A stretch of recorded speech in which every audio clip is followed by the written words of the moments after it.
Today we are talking about documentation. Woo! Exciting, like taxes almost. It is. We are nearly as exciting as taxes. Yes. Yeah. That's kind of tax season. I just finished my taxes yesterday, actually. So I guess the difference here is that if you have the correct documentation, you will continue to make money as opposed to with taxes.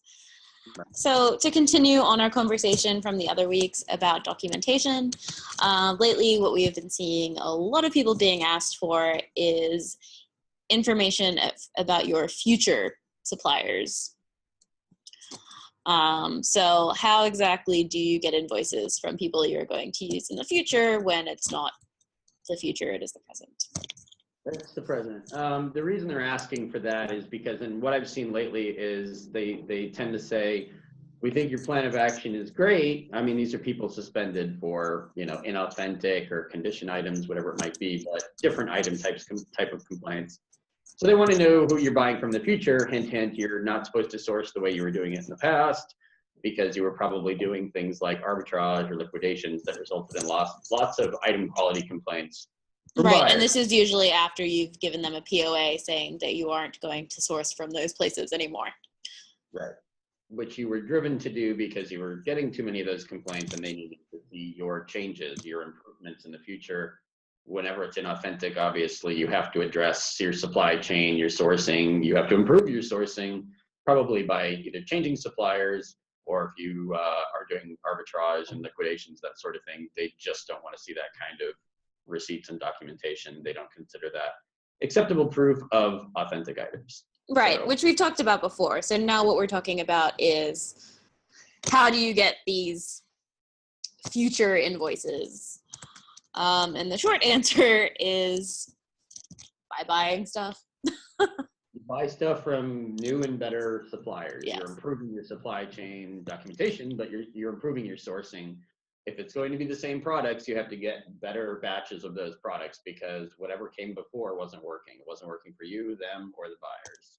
So you have to learn, I guess, how to reach out, find some new suppliers. Maybe you're going to consider changing not just suppliers, maybe you're going to change your inventory a bit, change your category if you're not selling in a gated category. But changes have to be made. That's the bottom line. And we've seen them start sending messages.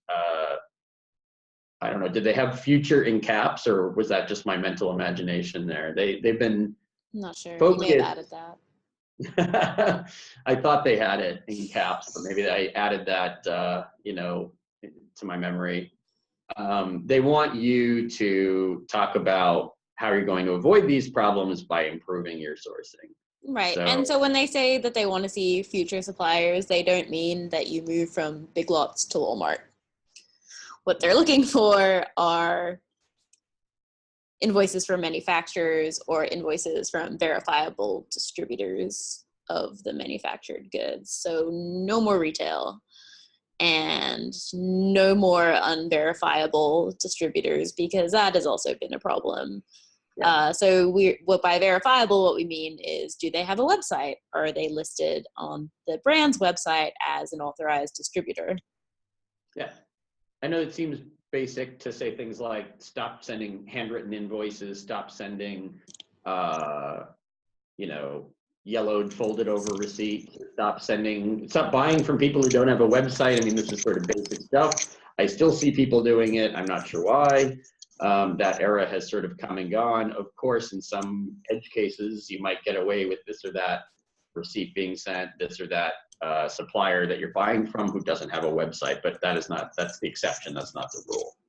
So. Right. So in short, if you have non-verifiable suppliers right now, you should be researching and reaching out to suppliers who are verifiable and starting that relationship now. Even if you're not prepared to start sourcing from them right now, having that relationship in place. So if you are asked for future suppliers, you then have that in place so you can place a quick order and you have the documentation that you're being asked for. Yep. And I've got a wonderful new blog post on this subject, right? So there'll be more depth and detail there. It will be directly below this video. It'll be right. There'll be a link you can click. Yeah, conveniently enough.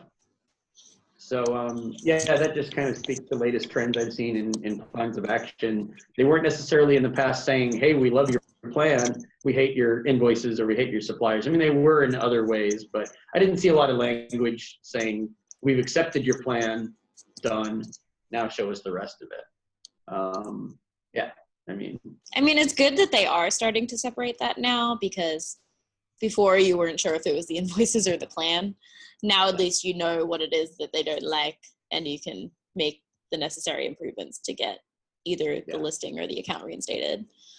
So while it seems like it's possibly more aggressive, it's actually them giving you more information than they were in the past. Another kind of frustrating, infuriating thing they have been doing and are still doing is let us know when you've implemented the plan, right? Which seems like, hey, I've implemented it. What else do you want me to say? Because they tend to follow that with, great, you've implemented the plan. We want to see some invoices again. They tend to use that as a stall or a backtrack. And then you feel like you were almost there. You're near the goal line, and then all of a sudden you're 20 yards back because they're pushing you, asking you for more information. But I can see I can see that making sense. If you're saying you're going to have new suppliers and they say, great, let us know. And then when you say you've done that, I think it makes sense for them to want to verify that information. Yeah. Right. So when I am helping people compose these types of things, obviously I say, yes, we've implemented the plan, and then I show the supplier information again, right? Right. So if you can skip a step, awesome. Yeah. Excellent opportunity to fill out.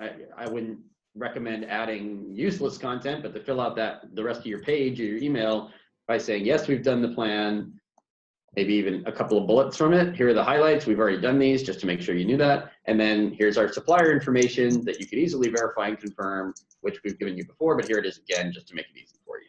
That's how I approach this stuff, and it seems to be working. So. Right. And so leading on from what verifiable means, another thing that you need to keep in mind, if you are already sourcing from what Amazon deemed legitimate sources, you need more than just invoices.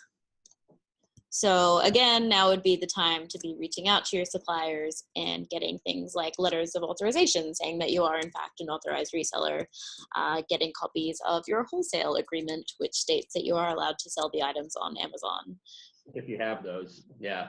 Well, if you don't have those, you should be getting those. I mean, be prepared for, any new relationship you form with a supplier, have as part of that conversation, by the way, I'd like you to be willing and able to write a letter saying the nature of our business relationship and your relationship to the goods that you're selling to me, because that's, if authenticity is an issue later, you've got that letter waiting and ready to go. If you don't have it, you're scrambling to ask them for it in a quick, timely manner because you've been suspended or because you've lost those listings, and then you're waiting for them to give you a letter. Well, and if they don't even know you're selling on Amazon and they don't want you to be selling on Amazon, then you're not going to get that letter at that point, and it's too late. Yeah. That's the don't ask, don't tell stuff that we've talked about in the past in terms of the gray market and everything. So all of this, pieces of the whole, right? It's your whole approach to Amazon. What kind of sellers do they want? Are you creating more work for them to investigate you all the time, to be looking at to even have to ask you repeatedly for invoices or authenticity letters? Or are you making their lives easy and they don't have to look at your account and they don't have to question the quality of your items? And are you making your own life easier? If you already have this documentation ready to go, if anything happens, it's very easy to prove that you're doing the right thing. Yeah. I mean, it's just business preparation. Forget Amazon for a second. This is just being organized. This is just being convincing. If anyone ever questions what you're selling or what you're doing, you're already ready for that. And it's creating long-term proper business relationships with your suppliers. Yeah. Which is really what you should be doing anyway, because that benefits you as well.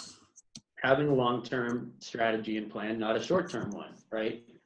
And that's, the kinds of sellers Amazon wants. This is, the event we're doing on March 9th. Jesser and I are co-hosting an event. I'm going to be talking about performance and policy team issues. He's going to be talking about sales development, account optimization, you know, growing your account, growing your revenue year over year, for a reason.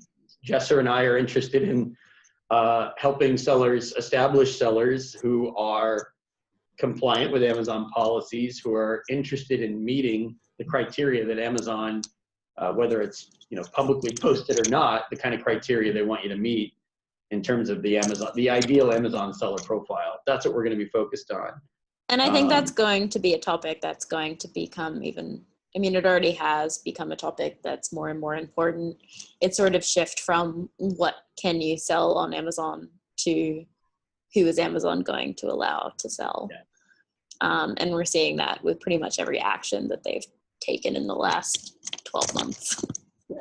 If you're consistently being asked for certain kinds of documentation, you don't have it, or you give it to them and they don't like it, I mean, are you likely to survive if you're a reseller on a listing or not? You know, I mean, that's what it comes down to. Or are you shifting away from being a reseller and going towards private label, where you do have brand registry and you do control the listing content and many other things. You control the product. You're working with a manufacturer and you're selling, right? Mm-hmm. And we've said it before. I mean, Amazon has said it before. Their focus for this year is going to be on brands and brand protection.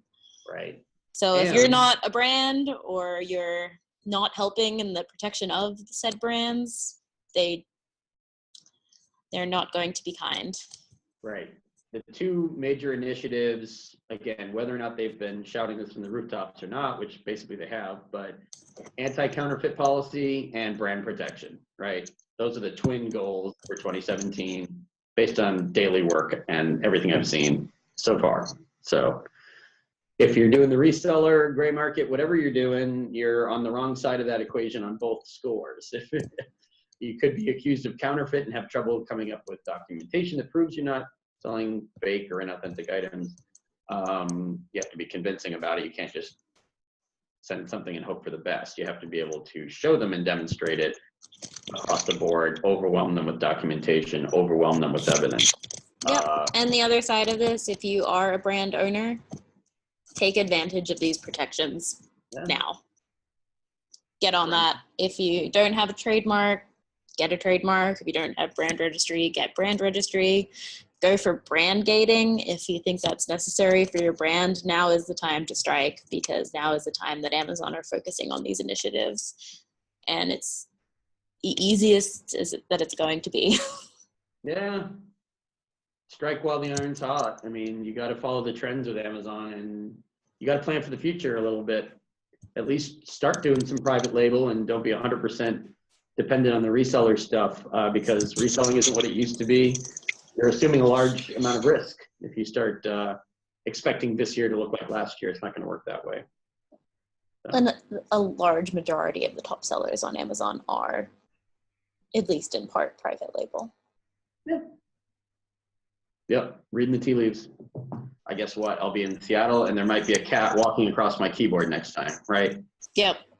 So there will be a cat walking across my keyboard for sure. So that'll be our next video. And in that one, we're going to talk about an upcoming webinar I've got with Ecom Engine about contacting seller performance versus contacting seller support.